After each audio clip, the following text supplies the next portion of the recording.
Shabbat Shalom, everybody. This is Rabbi Stephen, Rav Shmuel here with you. I kind of feel a little like, was it Alan King? Larry King, that's it. Forget. My generation, we had an Alan King, we had a Larry King. So, King is the king. So, well, boys and girls, we have kind of sort of a mini high holiday season coming up.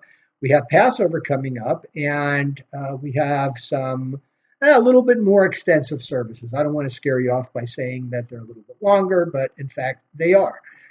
We have a service coming up that actually we're going to be getting out three Torahs. So we're going to start those a little bit earlier at about 9:30 because it's going to run a little bit with the three Torahs. We're going to have a Hallel. There's going to be, then when we get to Pesach, there's going to be some extra things. This year, we have Pesach on Saturday and Sunday. It coincides with Shabbat. So we're going to have a little bit longer service on Shabbat. Not only is it Passover, but it's the also usual Shabbat services along with this special Musaf with the verbiage for Shabbat in it.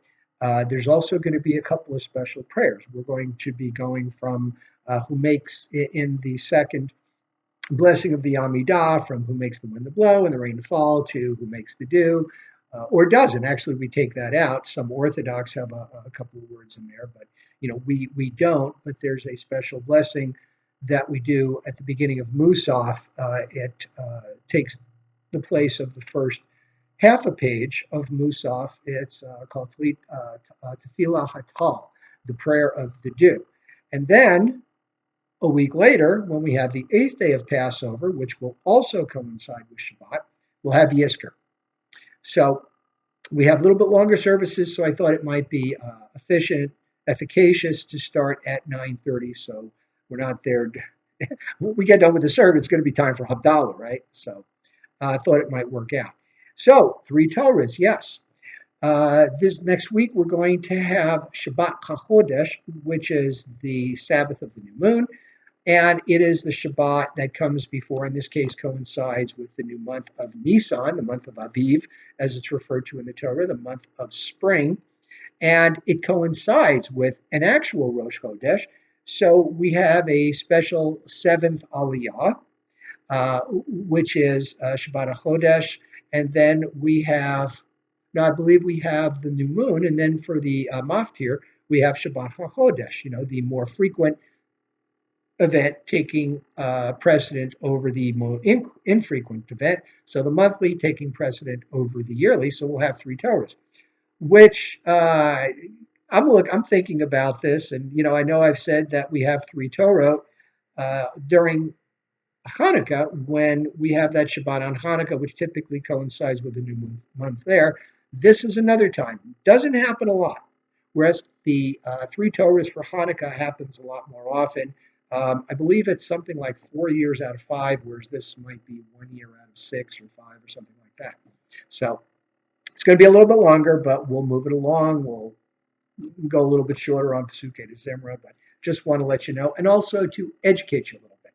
Speaking of education, and I know I'm taking a little bit of time from this week's portion, but I've been told that a lot of you, or some of you, are making inquiries into having another adult Hebrew class.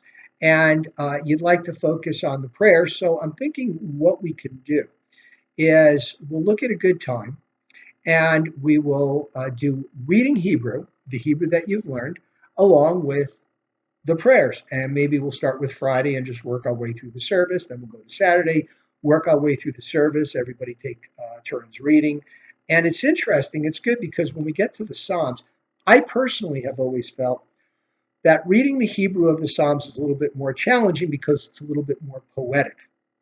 So there it is. Okay, enough jibber jabber. Let's get to this week's Torah portion, Parashat Tazria, and she will be clean after her seed.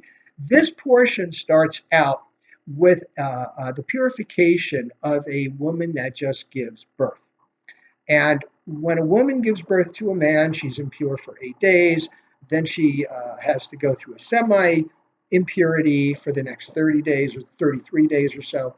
And with a girl, it's a period of 16 days, 14 days. and then it's 66 days. So is there a difference in the purification because girls are more impure than boys? Absolutely not. You know, let's deal with this notion about sexism and misogyny in the Torah. There is none. Okay? Women are, let's look at it this way. This is the way I would prefer to look at it. I believe that women are on a higher spiritual plane than men. Why? Because they give birth. Because they gestate a life for 9 months and then they give birth. That makes them more close to Hashem, who creates. Women are creating life out of their own body. That's kind of a higher mission, if you will, a higher role in Judaism. And because the woman is the one that gives birth, it is up to the woman to instill social values, morals, integrity into the young ones and teach them the ways of our culture and our heritage. So that's a great responsibility. And this is why women are absolved from time based commandments like prayer and, yes, like tefillin. Can a woman put on tefillin? There's nothing in the Torah or the Talmud. Well, in the Talmud, that's another issue because some sages will argue, yes, there is. But if you look in the Torah, there's nothing that says a woman can't. If I told you you're going to go through high school, but you don't have to take algebra, are you going to fight with me to take algebra? No. But women want to do it. They feel that kavod, that honor. They feel that connection. They want to wrap tefillin. I say go for it. Why not? It's always good. It's like a Nazarite. Some rabbis fault Nazarites. These are the guys that you feel like you haven't been really measuring up, so you don't cut your hair for a month, and the shortest time to make the Nazarite vow is a month. Uh, Samson. Samson was a lifelong Nazarite, but typically the vow of the Nazarite is usually a month, maybe two. Sometimes a little bit longer. But the rabbis say, look, by taking on the vow of the Nazarite, you're saying, I'm not going to cut my hair, I'm not going to drink wine, and I'm not going to tend to the dead. And the rabbis say, you've got 613 commandments. Why do you want to add another three? Some of them. Others say, wow, how beautiful that you want to go above and beyond.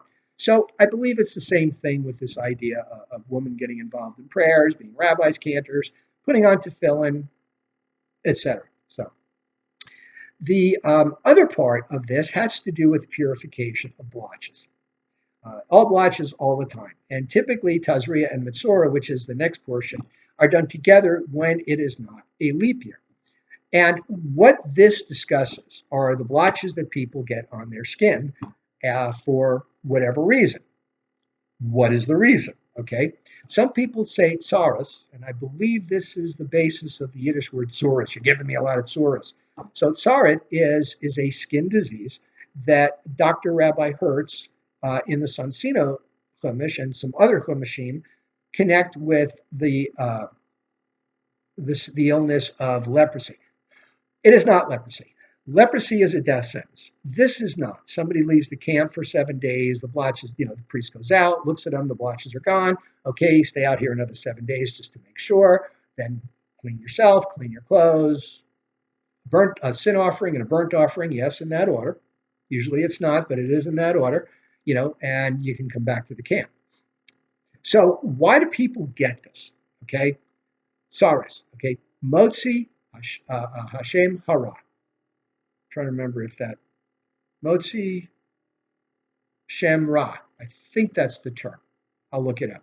I know, but what it means is somebody who is gossiping. It all comes back to gossiping.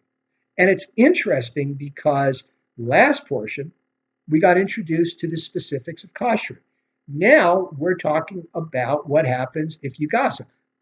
Last week it was what comes into the mouth. This week it's what's going out. If what's coming out is not pure, your body's going to show it. So is this a spiritual disease? Yes. Is it a supernatural phenomenon? Depends on your point of view. Some people say yes, some people say no. Some people say that when a person is engaging in lashon hara, when they're gossiping, talking bad about people, the body's going to react. You're going to have a physical manifestation, and that's what this is. And nobody's immune.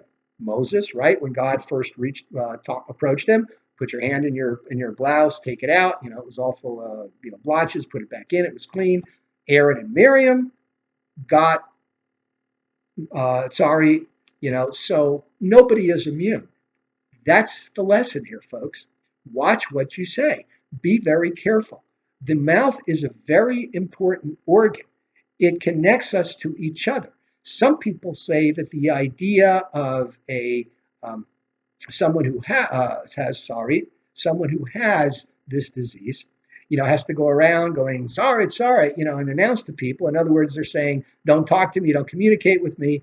In a way, the message is I've gossiped and now avoid me and I have to go outside the camp, so you can't gossip. Right? Makes sense. Okay, so be prepared. I'm going to take you through these next few weeks. It's a very beautiful time. I know it's a little bit longer, but it's a beautiful time. We're going to make some seasonal changes. Our bodies are going to adapt to the new seasons, and it's just we're going to make it very special.